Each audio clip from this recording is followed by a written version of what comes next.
what a physical game that was, and that's just two teams really wanting something that only one team can go home with, and that's a sign of what our conference is like, and I'm learning that right now, and our players went out there and not understanding that, and as we learned how we had to play, we made the adjustment, and our bigs really did a tremendous job of rebounding, and our guards were able to have some fun with some one-on-one situations. And I thought this was a great team win. I think that we're still becoming, and we're still on our way. Questions for the student athletes to start Connor. Cheyenne, this one's for you. So you guys held them to just a couple field goals in the final 5 minutes, including that one on with just a few seconds left. I mean, what do you think? What do you think led to the defense stepping up so much in the final few minutes? We started talking more. We started sticking together even through the mistakes, and defense led to offense, and it just brought the whole synergy with the whole team. And we stayed just locked in on defense, and that just led to offense being a little easier for us. So for the guards, Cheyenne and Deasia, playing a lot of man-to-man tonight, going against Jewel Spear. You guys obviously did a great job on her. So just from a competitive standpoint, what did it mean to you guys to have that opportunity to go against someone that's had success in the conference before? And what does it feel like to kind of really do a great job on her? It's always an honor to play a good player, so respect to her. But we knew what we had to do coming into the game, and we just locked in and followed through with that. Asia, can you describe the difficulty on the glass tonight? It was definitely much more aggressive than some other opponents you guys had. Yeah, so this is the first ACC game, so I just know I had to box out, lock in, and just try to get every board. Deja, end of the game, you were more aggressive, getting to the line, attacking the basket more. Was that more of something you've seen from the defense, or was that more of a product of your shot not falling as well? Probably a little bit of both, but more so that we knew that their guards were in foul trouble. So that the more we attacked, we knew that it was a high chance that they'll foul. And then also, this one's also for you, Deasia. So they started the third quarter out hot, but then you guys went on this 16-3 run to take the lead back. I mean, what do you think was working so well during that run on both offense and defense? I think our defense just is what translated and helped us succeed on the offensive side of the ball. Yeah, so Asia, obviously you affected the game in a lot of ways tonight, but for you, you hit a couple of shots in the second quarter and the third quarter. How much did that help your game when your shots just falling in terms of just finding a rhythm or confidence level? Yeah, I just started off on defense, just trying to play aggressive on defense and trying to lock up, rebound, and then the offense just came to me, taking open shots, for sure. We're going to go. Did you have a question? Okay. Asia, about a week and a ago Deasia, excuse me, after Coppin State said that you and Tisha Hyman have to be the trendsetters on the team, you have to be the leaders. You led the game in scoring by a lot, but Tisha wasn't there, and she was taken out in the last couple of minutes. What did it mean to you to have to shoulder the load in the last 20 minutes without her there most of the time? I just, stepped into the leadership role that I have on this team and, again, understood the assignment of what the task was and just did my part to help us succeed. This is for Asia. So another double-double for you today. So what was your mindset going from the first half and then really producing towards the end of the second half? I just knew that they had to lead the entire game, and they was beating us on the rebound. So I'm just thinking the bigs were being aggressive, so I just want to match that energy and show them that we can do the same thing. Two more questions for student athletes. Cheyenne, this one's for you. So I saw you on the floor a bunch of times tonight, especially that one near the end where you flipped it out to Deasia for the score. I mean, you got the hard hat today. Just what's that mean to you? It means a lot. My team really trusts me on defense, and that's what I'm here to do. I encourage them to work with me, and when they rise, we just all rise together. And I feed into them, and they feed from me.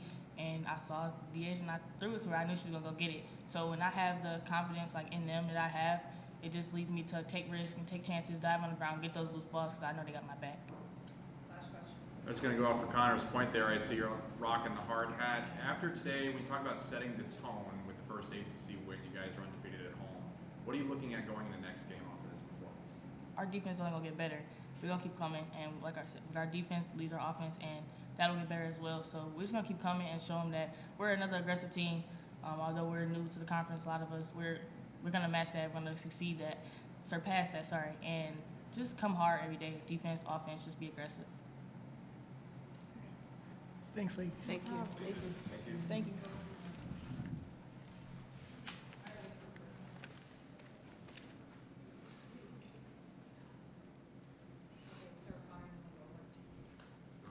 And, Since Wake finished with the same record in conference as you guys last year, and also as a first-year head coach, I mean, how much did you view this as kind of a litmus test for how ready you guys are for ACC competition? I don't know. I'm so busy with our program and our players. I don't have a clue what's going on in the other team or what they did last year. This is just a one game. This is just another team. This is a good conference. It's the best in the country, number one. So I think that anytime we play against a team in our conference, it's always good to have a good showing. And it's good to play against them, one, and then it's good to beat them, two, whoever it is, because, this, not RPI, but they do the, how you get into the NCAA tournament. That's our goal. Our goal is to not wait. We're not waiting for anything. And I think that through every single game, we're going to continue to learn and we're going to continue to win. And sometimes we're going to win and learn. And so I'm excited about how we came out. And we had some lulls for sure. But, we had, it's a game of ups and downs. And it's so great to have that last four to be our best quarter. Coach, what made this such a close game? Like, what mistakes were you seeing from your players, or was Wake Forest just that competitive of a team that made it such a close game for most of the game today? I think they're a great team. I think she's been an amazing coach all of her career. I think that they can score the ball. They're a senior-laden team for the most part. Though she kept all of her players there for the most part when she became the new coach there. So they have a system of camaraderie, if nothing else. And they're a good team. They won the last 4 games in a row, home and away. And so we beat a good team today. And it was going to always be able to, who's going to take what punch. And boy, with some punches thrown out there, not literally, but, the coming through that lane was like going into a wall. And I love that. Our players are going to learn how to play like that as well. We're not there yet, but we'll get there. But they're a good team, and they're a senior-laden team, if you will. And we beat somebody today. The team showed a lot of poise at the end of that game. And that's got to feel good as a coach to see that grittiness that you've talked about all season long so far kind of come to fruition toward the end of that game, because it was a close game and they spread apart. How happy does that make you feel when you see the things that you guys work on, even just mentally, kind of happen in the fourth quarter? Well, I challenged them hard. I challenged them, throw the ball out of bounds like Tisha did one possession. She tried it. She didn't make the right decision. But defensively, you let somebody go straight line on you, you're going to get pulled out. I don't care who you are. I pulled Asia, and I pulled Dariana, because defense has to matter to us. We look at defense as the microcosm of life. As I say all the time, you don't let somebody go upstairs in your house and your mama not home. You got to protect your front door. And if you got to grab them, pull them down, whatever, you will not let somebody go straight line to the basket. That's not who we're trying to become. And at the end of the third quarter, we kind of realized that I'm right. And they really realized that they need to change, and they did change, and they became better. And it's exciting to see our young people getting better and understanding that they're not in the foxhole by themselves. I'm with them. Coach, the final few minutes of the fourth quarter there would have had a completely different feel if your team wasn't so clutch at the free throw line. Can you talk about kind of what you do to get the players mentally ready for that? Is it a player-by-player situation for free throws down the stretch? We shoot free throws every single day as a team. And they line up in a ladder, and they have to make one each. And they see the pressure of everybody standing there watching you shoot a free throw, and you got to come through. And if you don't, we have to run. And so I think that might have something to do with it. But they're pretty good free throw shooters too. We haven't been earlier on the season. I've been more surprised at that than what I saw today. We're really a good free throw shooting group of young ladies. So there's nothing I need to do. They bring that to the table with them. It's in their lunchbox. So we saw the expectation. That is the expectation. Yes, sir. Coach, 2 of the 3 players that were with you up there were not in the starting lineup, and it's not the first time this season that you've had good bench production. What are you saying on the sidelines to those players who aren't starting that's giving them that jump start? Well, if you stay ready, you don't have to get ready. We don't know what we don't know yet. Our starters don't go out there and purposely don't start strong. I mean, they earn the right to start for a reason, and they get out there and it don't always work out, and then we got to bring others in who are locked on ready. And so I think that that's a credit to what we're trying to do as a team. We're not saying, oh, wow, you start, I'm not going to go out there and be good. They're saying, go out there and give your best effort, but if my time comes, I'm going to go out there and try to take it to another level. And I'm really, really proud of these 13 young ladies. You saw the last person talking to a star player on the bench, if you look closely, because we're all locked on ready, and everybody has to take a shower. Why? Because no one took a possession off. And I'm thinking that we're going to be a fun team to watch in March. Couple more questions for Coach. We'll go James, Connor. Okay, so midway through the second quarter, you kind of matched up and went woman to woman, and you kept that for the rest of the game. And obviously, the defensive effort was great. It was a lot of high intensity. So, what did you like from your group? Matching up and kind of just competing on the defensive end. I love that you said woman to woman, because I hate that man to man. Yeah, that's all right. Yeah, I love it because is what I zip down, put in, and zip up, and what you put down, zip down, put in, and zip up. Your heart is your heart versus mine, but it's got to be every possession. And our players are learning that we got to lock in every single possession, because if you don't, their story that they're thinking about in their mind might be more pronounced than yours, and that can't be the case. We went through way too much as a team for somebody to have a possession where their heart is bigger than ours, and that's how we talk about it, And I think that they're understanding my crazy language and why I think it way I think. But I tell you, there's special players like Asia. Elena really did a tremendous job starting us off, and Cheyenne came and did a tremendous job. And then the hard hedge that Asia did at the end was not what got her taken out of the game. She understood the assignment, but it was late. But she ended up understanding she will be pulled if she don't play defense. So that player-to-player thing is really something we're going to get more involved with. I think our players want to do that more often, but we got to be able to not give a straight line to the basket. And we're getting better every game. So you've been talking all year about holding teams under 59 points, and today you guys were able to do that. I mean, what do you think worked so well in that final stretch? You know what? We looked at the possessions in the first half, and we realized that there's not enough possessions. We have to pick up the pace. If they score, we got to be up their backs. We got to get up. We got to put the possession.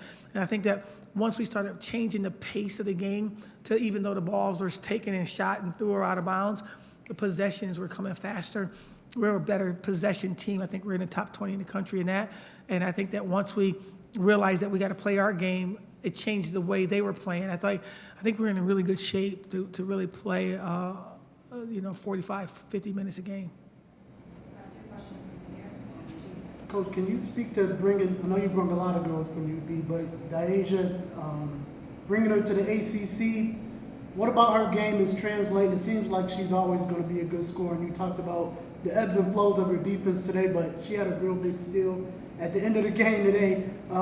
What is translating, and what do you want to see improve from her as y'all enter the ACC stretch? Well, I just got to correct you. I don't coach girls. And that's a grown woman right there. And she doesn't look it because she's so small until you check ball with her. I mean, I know that she knows what my looks look like when I'm joking around, when I'm not, I'm getting ready to get serious, and when I'm real serious.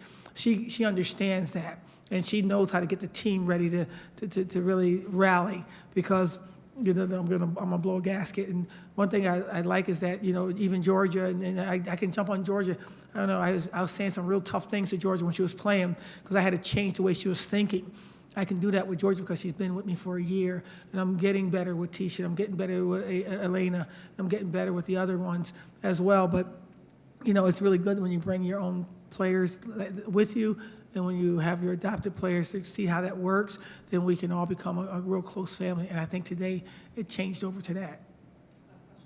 Coach, on Friday you talked about your connection to Alzheimer's, and today being Alzheimer's Awareness Day, getting the win. What does that mean to you? It means everything. I think that I didn't never really talk to our team about that because I don't want them to have a heavy game or whatever. But after the game, we talked about what that meant to me and the lady that raised me and helped me become the most passionate person that I am, which I have to apologize a lot to officials. But you know what? You can't change your authenticity because that's who you are. And she always said to her children, fail or fly, but go out and try. And that's what we ask those young ladies all the time.